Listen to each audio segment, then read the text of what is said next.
50,000 Romans, surrounded by 250,000 enraged Gauls. Their backs are against the wall of a besieged city, Alesia, and an even larger relief army is thundering towards them. Trapped, outnumbered 5-1, their situation seems utterly hopeless. Starvation is setting in. Annihilation looks certain. Yet, their commander remains unshaken. He has a plan, a daring, almost insane strategy. He orders his men to build not one, but 2 massive rings of fortifications. One facing inwards to keep the besieged Gauls in, and one facing outwards to keep the relief army out. A wall within a wall. The fate of Gaul, and indeed Rome itself, hangs in the balance, resting on the shoulders of this one audacious general. Who was this man, capable of snatching victory from the jaws of certain defeat? This was Gaius Julius Caesar, a name that would echo through eternity. But to understand the man who conquered Gaul, we must travel back to Rome, to the year 100 BC. He wasn't born into supreme power. He was born into the Iuli, an old but financially struggling patrician family that claimed descent from the goddess Venus herself. Young Caesar grew up in a city racked by political violence and civil war between the populares, who championed the people, and the optimates, the conservative aristocrats. His family ties placed him firmly in the populares' camp, a dangerous position to be in. When the dictator Sulla, an optimate, seized power, Caesar, still a teenager, was on his list. He was ordered to divorce his wife, Cornelia, whose family was connected to Sulla's enemies. Caesar refused. It was a stunning act of defiance. He was forced to flee Rome, stripped of his inheritance and priesthood. Only the intervention of powerful friends saved his life, with Sulla reportedly saying he saw many a Marius in the young Caesar, a chilling reference to his great political rival. This early brush with death didn't break him. It forged him. He joined the military, distinguishing himself with bravery in the East and earning the civic crown, Rome's second highest military honor, for saving a fellow soldier's life. But his ambition was always political. He knew that to climb the ladder of power in Rome, the cursus honorum, he needed wealth and influence. In a now famous incident, he was captured by pirates. While his companions cowered, Caesar treated his captors with disdain. He joked with them, wrote poetry, and criticized their lack of appreciation for his art. When they demanded a ransom of 20 talents, he laughed and told them he was worth at least 50.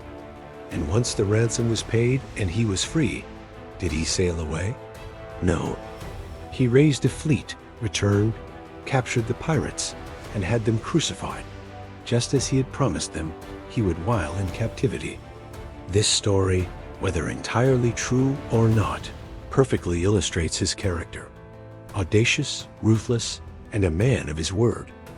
Returning to Rome, Caesar began his rapid ascent. He was a brilliant orator, winning over the common people with his charm and his powerful speeches in the forum. He spent lavishly on public games and projects, incurring massive debts, but securing immense popularity. He was elected quaestor, then aedile, and then, in a major victory, Pontifex Maximus, the chief priest of Rome. This was a lifetime appointment that gave him immense prestige and a home in the heart of the Roman Forum. But he wanted more. He wanted military command. He wanted glory. His ambition led him to form an informal alliance that would change the course of Roman history, the First Triumvirate. He joined forces with 2 of Rome's most powerful men, Gnaeus Pompeius Magnus, or Pompey the Great, Rome's most celebrated general, and Marcus Licinius Crassus, its wealthiest man. Together, these 3 men effectively controlled the Republic. They were an unstoppable political machine.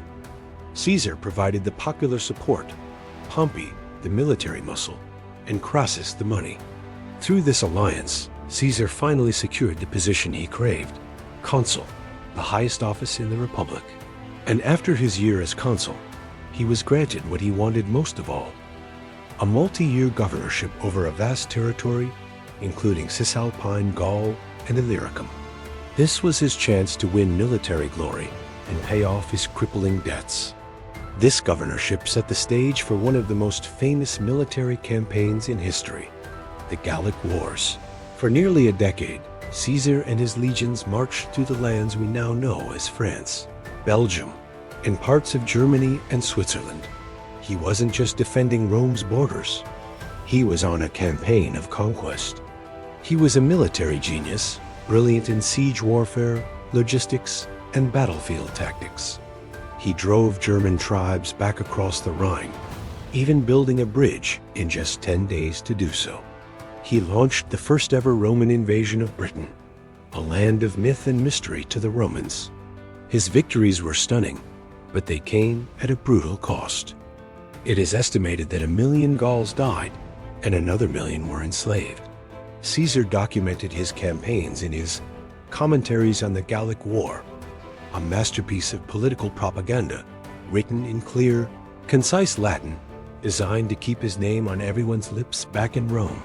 It was here, in the crucible of Gaul, that he forged one of the most loyal, battle-hardened armies the world had ever seen. The climax, of course, was the siege of Alesia, where against all odds, he defeated a unified Gallic army under the charismatic chieftain Vercingetorix, effectively ending the war and bringing all of Gaul under Roman control. But while Caesar was winning glory in Gaul, the political situation in Rome was deteriorating. Crassus had been killed in a disastrous campaign in the east, shattering the triumvirate. Pompey, now Caesar's son-in-law, grew jealous and fearful of Caesar's rising power and popularity. He allied himself with Caesar's enemies in the Senate, the Optimates. They saw Caesar and his loyal army as a threat to their power and the Republic itself. They ordered Caesar to disband his army and return to Rome as a private citizen, where he would surely face prosecution and political ruin. Caesar was at a crossroads. He stood with his 13th Legion on the banks of a small river, the Rubicon, which marked the legal boundary of his province. To cross it with his army would be an act of treason, a declaration of civil war. On January 10th, 49 BC, uttering the famous words Alia iacta est, the die is cast, he led his army across the river. There was no turning back. The civil war was swift and brutal. Caesar's legions, loyal and experienced, swept down the Italian peninsula so quickly that Pompey and the majority of the Senate were forced to flee east to Greece to regroup. Caesar secured Italy, then Spain, before confronting Pompey in a decisive battle at Pharsalus in Greece. Despite being outnumbered, Caesar's tactical brilliance and the veteran skill of his legions won him a crushing victory. Pompey fled to Egypt, seeking refuge, but was assassinated on the orders of the young pharaoh, Ptolemy XIII, who hoped to curry favor with Caesar. Caesar was reportedly disgusted by this treacherous act. He arrived in Alexandria, became embroiled in an Egyptian civil war, and famously sided with Ptolemy's sister Cleopatra. Their alliance, both political and personal, secured her throne and gave Rome a valuable client kingdom. Over the next few years, Caesar mopped up the remaining pockets of senatorial resistance in Africa and Spain. The civil war was over. Caesar was the undisputed master of the Roman world. Returning to Rome, he was granted unprecedented powers. He was made dictator, first for 10 years, and then, in 44 BC, dictator perpetuo, dictator for life. He was no longer just a politician or a general. He was an absolute ruler, but he was also a reformer. He embarked on an ambitious program of social and governmental reforms. He granted Roman citizenship to many people in the provinces. He reformed the calendar, creating the Julian calendar with 365 days and a leap year, a system that, with minor adjustments, is still in use today. He initiated vast public works projects, providing jobs for the unemployed. He limited the amount of land wealthy elites could own, redistributing it to his veterans and the poor. He wanted to stabilize the Republic, but his methods were autocratic. To many, especially the old senatorial elite, his ambition seemed limitless. They whispered he wanted to be king, an idea abhorrent to Roman tradition ever since the founding of the Republic. The title king was a death sentence. The senators' fears, fueled by Caesar's monarchical style and his acceptance of divine honors, led to a conspiracy. A group of more than 60 senators, calling themselves the Liberators and led by Marcus Junius Brutus and Gaius Cassius Longinus, decided that assassination was the only way to save the Republic. On the Ides of March, March 15th, 44 BC, they struck. As Caesar entered a meeting of the Senate, held at the theater of Pompey, the conspirators surrounded him. They attacked with daggers hidden in their togas.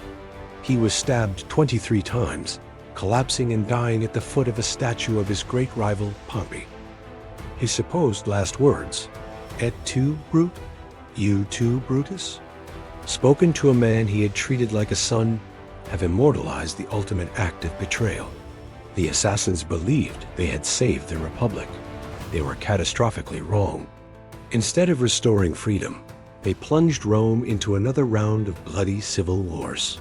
The power vacuum Caesar left was filled not by the Senate, but by his grandnephew and adopted heir, Octavian, and his loyal general, Mark Antony.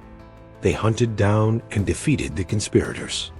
Then they turned on each other, with Octavian eventually emerging victorious. He would go on to take the name Augustus and become the first Roman emperor, finishing the transformation that Caesar had begun. So what is Caesar's legacy? Was he a populist hero who fought for the common people against a corrupt aristocracy? Or a power-hungry tyrant who destroyed the Roman Republic for his own personal glory? The truth, as always, is complex. He was a military genius, a brilliant politician, a gifted writer, and a visionary reformer. But he was also ruthless, ambitious, and utterly convinced of his own destiny. His actions directly led to the end of the 500-year-old Roman Republic and the birth of the Roman Empire, an empire that would shape the course of Western civilization for centuries to come. His name became a synonym for emperor in languages like German, Kaiser, and Russian, Tsar. More than 2,000 years after his death, the life of Julius Caesar continues to fascinate, debate, and inspire. He crossed his Rubicon, and the world was never the same again. Thanks for watching. Don't forget to like, subscribe, and hit that notification bell for more deep dives into history's most compelling figures.